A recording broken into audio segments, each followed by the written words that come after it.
Everyone's life is a story. We don't get to choose the beginning, but the middle is where we get to write. Our actions, our words, the opportunities that we get and that we take, those all make up the middle part of our life story. My story began in a tiny little town in the state of Wisconsin in the United States of America. I grew up with my family, my mom, my dad, my younger sister. I grew up in a Seventh-day Adventist family in the countryside, attending church every weekend, being involved in the youth programs and Pathfinders, in church social activities. In high school, I also liked to be involved in different programs. I was involved in the drama club, in academic societies, also in a tutoring program for young children and sports. Throughout high school, I always wanted to be a veterinarian. I knew that's what I was going to be when I grew up. But about halfway through my senior year of high school, I decided that I wanted to change my mind and become a teacher.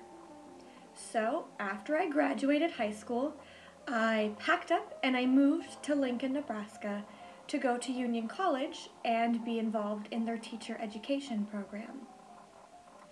My first class, that was an actual teaching class, was called Introduction to Teaching.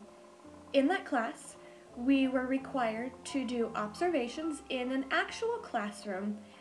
I got to be in a first grade classroom. There was one boy in there named Eddie. He had a little bit of trouble with the English language and understanding it because he had just been adopted from Mexico. So we would go through problems and I would give him a little bit of extra special attention.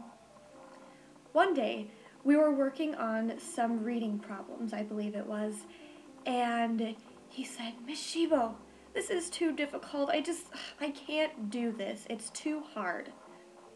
And so I said, Eddie, we're going to work this out. Let me help you. Let's try it a different way. We'll figure it out. Don't worry.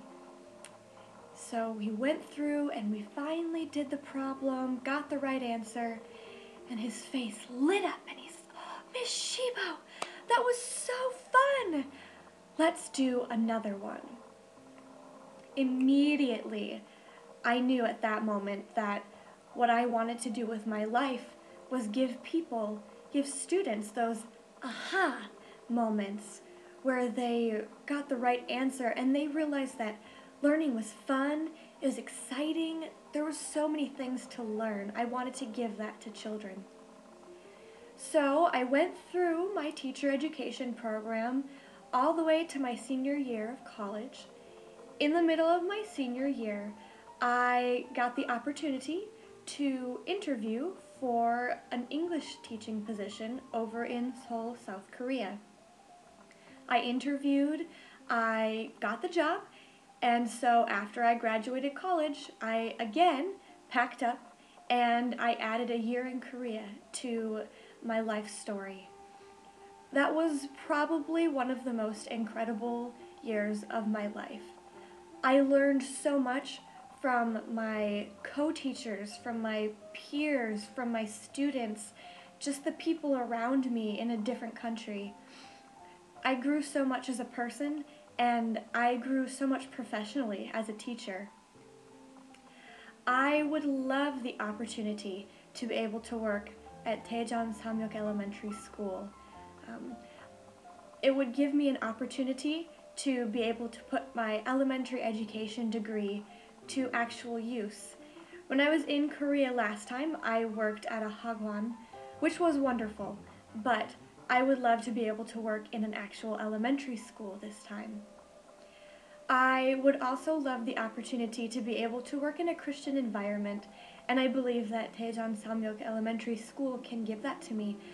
I would love to be able to share, Jesus with my students and with my co-workers.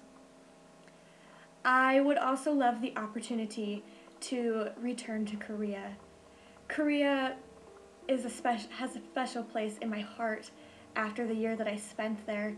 I grew to love the country, the people, the culture, and I would love to be able to return and work in that environment once again.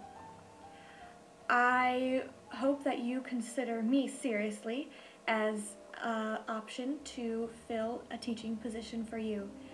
I would love to be able to add Daejon Sahmyook Elementary School as another chapter in my life story. Thank you.